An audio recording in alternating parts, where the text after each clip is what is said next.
just look at that gorgeous, glossy caramel banana topping. Banana cake? And the best part? You don't even need an oven to make it. We'll make it right on the stovetop using a regular heavy bottom pan.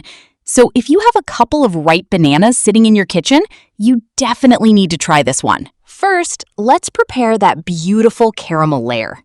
Add 1/4 cup of sugar to a pan and let it melt over low to medium heat. Once the sugar melts and turns into a beautiful golden caramel color, carefully add 2 tablespoons of warm water. Continue cooking until the caramel becomes smooth and everything is completely dissolved.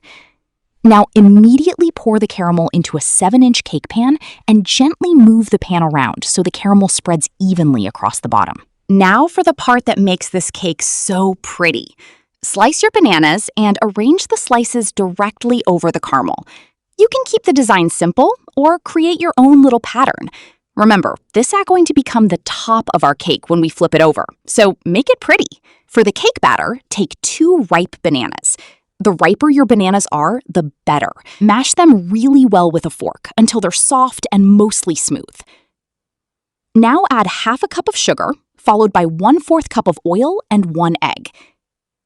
Mix everything really well until the mixture looks nicely combined. You don't need any fancy equipment for this recipe. A simple whisk or spatula works perfectly.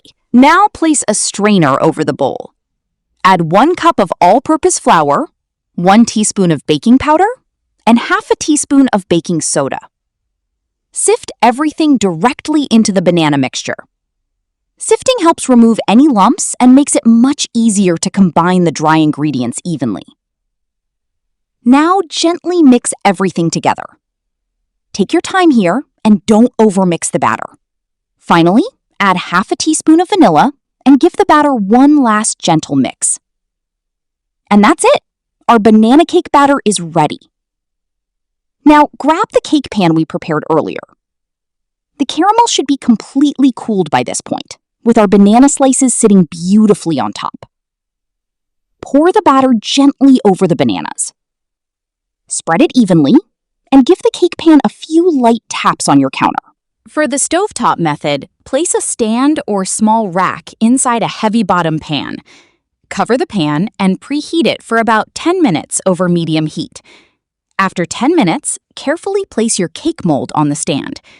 Cover it immediately with the lid and cook over medium to medium-low heat for approximately 35 to 45 minutes, or until a toothpick inserted into the center comes out clean. Once the cake is done, let it cool slightly before unmolding, but don't leave it in the pan until it becomes completely cold because we want that caramel to release nicely. Place a serving plate on top, and now for the best part. Flip it over! Look at that beautiful caramelized banana topping. The cake is soft, moist, full of banana flavor, and that sticky caramel layer makes every bite even better. Slice it up and serve it warm or at room temperature. If you enjoyed this recipe, save it and give it a try. And I'll see you in the next one.